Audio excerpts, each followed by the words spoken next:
হঠাৎ কেন হাসিনার তোষামোদি ছেড়ে দিল ভারতীয় মিডিয়া, উদ্দেশ্য কি? এবং সর্বশেষ জানাবো, জামায়াত এনসিপি কি নির্বাচন পেছানোর মিশন নিয়ে মাঠে নেমেছে? এতক্ষণ শুনছিলেন সংবাদ শিরোনাম, এবার বিস্তারিত। হঠাৎ কেন হাসিনার তোষামোদি ছেড়ে দিল ভারতীয় মিডিয়া, উদ্দেশ্য কি? নির্মম পাষণ্ড মানুষরূপী নরপিশাচ শব্দগুলো বোধহয় কম হয়ে যাবে ফ্যাসিস্ট হাসিনার বিশেষণে। ২৪-এর গণঅভ্যুত্থানে ইতিহাসের সবচেয়ে নারকীয় গণহত্যা চালিয়ে পরম মিত্র নরেন্দ্র মোদীর ছায়াতলে ভারতে আশ্রয় নেয় এই গণহত্যাকারী। হাসিনা ভারতে আশ্রয় নেওয়ার পর থেকে ভারতীয় দালাল মিডিয়াগুলো লেগে পড়ে হাসিনার পক্ষে সাফাই গাইতে। বিশ্বব্যাপী ছড়াতে থাকে হাসিনার গুণগান আর বাংলাদেশের অন্তর্বর্তী সরকারকে নিয়ে সব প্রোপাগান্ডা। তবে এখন সময় বদলেছে, জাতীয় নির্বাচনের সময় ঘনিয়ে আসছে। ভারতীয় দালাল মিডিয়াগুলো তাদের সুর বদলেছে হাসিনাকে ঘিরে। ফ্যাসিস্ট হাসিনা পদত্যাগ করে পালানোর পরও একসময় ভারতীয় যে মিডিয়াগুলো হাসিনাকে বাংলাদেশের প্রধানমন্ত্রী বা সাবেক প্রধানমন্ত্রী হিসেবে উল্লেখ করত, তারাই এখন হাসিনার নামে আগে পলাতক প্রধানমন্ত্রীর শব্দটি ব্যবহার করছে। এমনকি এই তালিকায় রয়েছে রিপাবলিক বাংলার মতো মোদিবাদী চ্যানেলও। বাংলাদেশিদের কাছে মলম বিক্রেতা উপাধি পাওয়া হকার সাংবাদিক ময়ূখ রঞ্জনের মুখেও শোনা যাচ্ছে হাসিনার বিপক্ষে কিছু কথা। হঠাৎ করেই ভারতীয় মিডিয়ার এমন ৩৬০ ডিগ্রি ঘুরে যাওয়ার পেছনে উদ্দেশ্য নিয়ে তাই চারিদিকে চলছে নানা জল্পনা কল্পনা। বিশ্লেষকরা বিষয়টিকে দেখছেন ভারতীয় মিডিয়াগুলো এক ধরনের কৌশল হিসেবে। হঠাৎ করেই ওদের ইউটার্ন করাটা বিশেষ কোনো উদ্দেশ্য হাসিলের জন্য বলেই মত বিশেষজ্ঞ মহলের। যদিও তারা সামনে আনছেন বেশ কিছু বিষয়। প্রথমত, ভারতীয় মিডিয়া বুঝে গেছে ফ্যাসিস্ট হাসিনা আর বাংলাদেশের রাজনীতিতে ফিরতে পারবেন না। ইতিমধ্যে তার দল আওয়ামী লীগ নিষিদ্ধ হয়েছে গণহত্যায় জড়িয়ে। দ্বিতীয়ত, নির্বাচনের সময়ও খুব বেশি নেই। নির্বাচনের সময় যত ঘনিয়ে আসছে, আওয়ামী লীগের মৃত্যু তত কাছাচ্ছে। ভারতীয় মোদি মিডিয়াগুলো বুঝে ফেলেছে এখন ফ্যাসিস্ট হাসিনার পক্ষে গলা ফাটিয়ে কোনো লাভ নেই, তাই সুর বদলেছে ওরা। তৃতীয়ত, হাসিনার নামে গ্রেফতারি পরোয়ানা জারি রয়েছে বাংলাদেশে, সেই বাংলাদেশে ব্যাক করবে, এটা ভাবা আর দিনের বেলায় চাঁদ দেখা দুটোই সমান কথা। তাই ৩৬০ ডিগ্রি ঘুরে গেছে আমাদের দাদা বাবুরা। চতুর্থত, হাসিনা পালানোর পর ভারতীয় মিডিয়াগুলো বাংলাদেশের পর্যটকদের দেখলে একরকমের কথার আক্রমণ করে বসত, যা বিরূপ প্রভাব ফেলে বাংলাদেশি পর্যটকদের মনে। তাই তারা মুখ ফিরিয়ে নেয় ভারতের দিক থেকে। এতে করে ভারতীয় ব্যবসায়ীদের রীতিমতো না খেয়ে মরার দশা হয়। আর এতেই ক্ষিপ্ত হয়ে গণমাধ্যমগুলোর অফিসের সামনে আন্দোলন করেন ভারতীয়রা। তাদের হাত থেকে বাঁচার জন্য সাময়িক কৌশল হিসেবে হাসিনার তোষামোদি করা ছেড়ে দিয়েছে ভারতীয় মিডিয়া, এই কথাও উড়িয়ে দিচ্ছেন না বিশ্লেষকরা। যুক্তরাষ্ট্র, ইউরোপীয় ইউনিয়ন এবং জাতিসংঘ সবাই হাসিনা সরকারের দমন নীতি এবং মানবাধিকার লঙ্ঘনের বিরুদ্ধে অবস্থান নেয় হাসিনা পালানোর শুরুতেই। ভারত যেন বিশ্বের বুকে একমাত্র দেশ যারা সব জেনে বুঝেও ফ্যাসিস্ট হাসিনার পক্ষ নেয়। তবে ভারতীয় মিডিয়ার হাসিনা বন্দনা কমে যাওয়া আর তাকে পলাতক হিসেবে উল্লেখ করা প্রমাণ করে যে ভারতীয় দাদাবাবুরা তাদের সুর বদলেছে, ভুল কিছুটা হলেও বুঝেছে। জামায়াত এনসিপিকে নির্বাচন পেছানোর মিশন নিয়ে মাঠে নেমেছে। জামায়াত ইসলামী আর নবগঠিত এনসিপি মুদ্রার এপিঠ ওপিঠ, বা যা জামায়াত তা এনসিপি, এমন একটি কথা ইদানিং সাধারণ মানুষের মধ্যে আলোচিত হচ্ছে। এর কারণ ব্যাখ্যা করতে গিয়ে অনেকে বলছেন, এনসিপি গঠিত হওয়ার পর যে কয়টি সমাবেশ করেছে তার প্রায় সব কোটিতে হাজির হয়েছে জামায়াত ইসলামী ও ছাত্র শিবিরের নেতাকর্মীরা। এমনকি গত ২৮ ফেব্রুয়ারি শহীদ মিনারে সমাবেশ করে যখন দলটির আত্মপ্রকাশ ঘটে, সেই সমাবেশ বড় দেখাতে জামায়াত ইসলামী ও ছাত্র শিবিরের নেতাকর্মীরা অংশগ্রহণ করেছিলেন। পরবর্তীতে পতিত আওয়ামী লীগকে নিষিদ্ধ করার দাবিতে যখন এনসিপি শাহবাগে সমাবেশ করে, সেখানেও জামায়াতের কেন্দ্রীয় নেতা সহ শিবিরের নেতাকর্মীরা অংশগ্রহণ করেছিলেন। ফলে সাধারণ মানুষের মধ্যে একটা ধারণা জন্মেছে, যেখানেই এনসিপি সেখানেই জামায়াত, জামায়াত ছাড়া এনসিপি চলতে পারে না। এর একটি নজির হচ্ছে, গত মে মাসে বিএনপি নেতা ইশরাক হোসেনকে যখন ঢাকা দক্ষিণের মেয়র ঘোষণার দাবিতে তার সমর্থকরা নগর ভবন ঘেরাও করে রেখেছিলেন, তখন পাল্টা কর্মসূচি হিসেবে এনসিপি নির্বাচন কমিশন পুনর্গঠনের দাবিতে নির্বাচন কমিশন ভবন ঘেরাও করেছিল। সেই সময় দলটির কর্মসূচিতে জামায়াত বা ছাত্র শিবিরের লোকজন অংশগ্রহণ করেনি। তখন দেখা গেছে এনসিপির সেই কর্মসূচিতে তার নেতাকর্মী ও সমর্থক ছিল হাতে গোনা। এ নিয়ে সামাজিক যোগাযোগ মাধ্যমে দলটি বেশ ট্রলের শিকার হয়।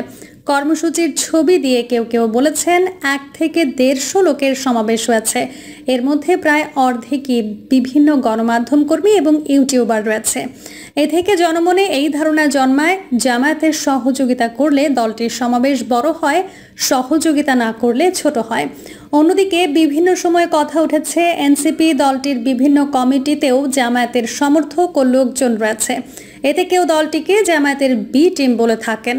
মুদ্রার এপিঠ ওপিঠের চিত্র ভিন্ন হলেও মুদ্রাটি একই ধাতুতে গড়া, তার মৌল উপাদান ঠিক থাকে। জামায়াত ও এনসিপির নাম এবং নীতি ভিন্ন হলেও মূল জায়গায় তারা একই। এনসিপিকে জামায়াতের এক্সটেনশন বলা যেতে পারে। অবশ্য জামায়াতের এই এক্সটেনশন বা বি টিম গড়া নতুন কিছু নয়। আমার বাংলাদেশ বা এবি পার্টি গঠিত পাচ্ছে জামায়াতের এক সময়ের ভাবাদর্শী নেতাকর্মীদের নিয়ে। তাদের লক্ষ্য একই। পরোক্ষ ও প্রত্যক্ষভাবে জামায়াতের এমন আরও ছোট ছোট এক্সটেনশন দল রয়েছে বলে রাজনৈতিক বিশ্লেষকরা মনে করেন। জামায়াতে ইসলামীকে অনেকে সুযোগ সন্ধানী দল হিসেবে আখ্যায়িত করেন। অন্য দলের ভেতরে ঢুকে সেই দলের ছদ্মবেশ ধরে থাকতে পারে, সুযোগ বুঝে বের হয়ে আসে। 5 আগস্টের পর এর নজির দেখা গেছে। তখন হুট করে ছাত্র শিবিরের এক নেতা ছাত্রলীগের বিশ্ববিদ্যালয়ের কমিটি থেকে বের হয়ে ঘোষণা দেন তিনি শিবিরের নেতা। এরকম আরও উদাহরণ হয়তো রয়েছে। আবার এমনও দেখা গেছে 5 আগস্টের পর নিষিদ্ধ আওয়ামী লীগ বা তার অঙ্গ সংগঠনের অনেক নেতাকর্মী জামায়াতের রাজনীতি করেন বলে এসেছেন। এ নিয়ে অবশ্য জামায়াত কোনো প্রতিবাদ করেনি, করার কথাও না। কেউ যদি নিজেকে জামায়াতের কর্মী বা সমর্থক পরিচয় দেয় তাতে জামায়াতেরই লাভ। ফলে জামায়াত সম্পর্কে এখন এই ধারণা জন্মাচ্ছে বছরের পর বছর ধরে দলটি কৌশল হিসেবে তার অনেক নেতাকর্মীকে বিভিন্ন দলে ইনফিলট্রেট বা অনুপ্রবেশ করিয়ে রেখেছিল এবং এখনও রেখেছে। অভিযোগ রয়েছে এনসিপিতেও দলটির ভাবধারার নেতাকর্মী রয়েছে। ফলে চলমান যে কোনো ইস্যুতে জামায়াত এবং এনসিপি একই সুরে কথা বলে ও সমর্থন দেয়। তাদের মধ্যে ভালো বোঝাপড়া রয়েছে। আবার অন্তর্বর্তী সরকার ও প্রশাসন সহ সর্বত্র দল দুটির ব্যাপক প্রভাব রয়েছে।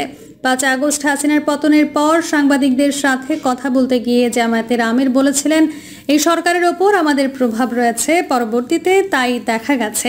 পাবলিক বিশ্ববিদ্যালয়, তথ্য, শিক্ষা ও স্বাস্থ্য মন্ত্রণালয় সহ প্রশাসনের সর্বত্র জামায়াতে ইসলামী ভাবধারার লোকজনের প্রভাব বেশি। এর সাথে রয়েছে এনসিপি। তারা যৌথভাবেই পরোক্ষ ও প্রত্যক্ষভাবে সরকারের ওপর প্রভাব বিস্তার করে আছে। সচিব থেকে শুরু করে ডিসি, এসপি নিয়োগ ও বদলিতে তাদের ভূমিকা রয়েছে।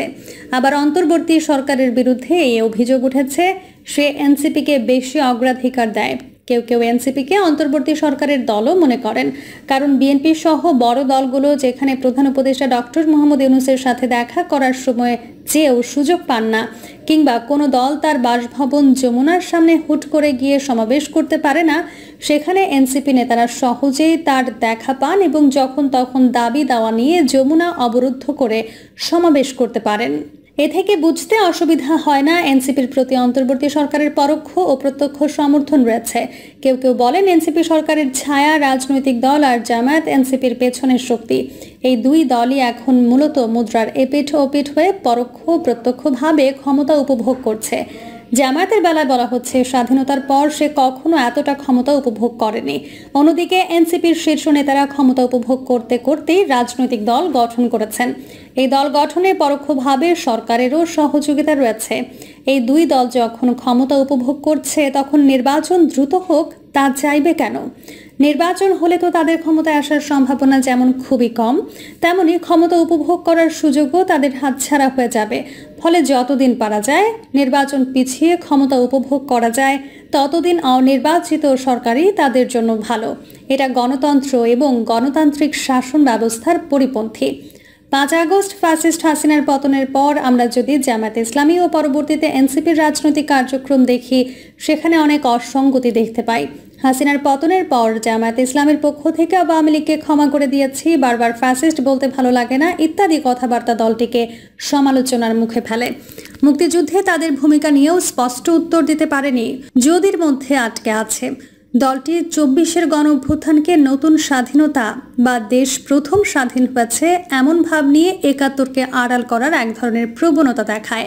71 প্রশ্নে দলটি যতটা না নীরব তার চেয়ে বেশি সরব গণঅভ্যুত্থান নিয়ে।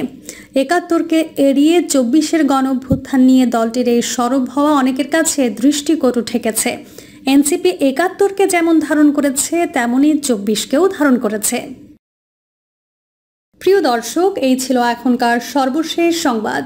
আপডেট সব সংবাদ পেতে চ্যানেলটি সাবস্ক্রাইব করে বেল আইকনটি ক্লিক করে রাখুন।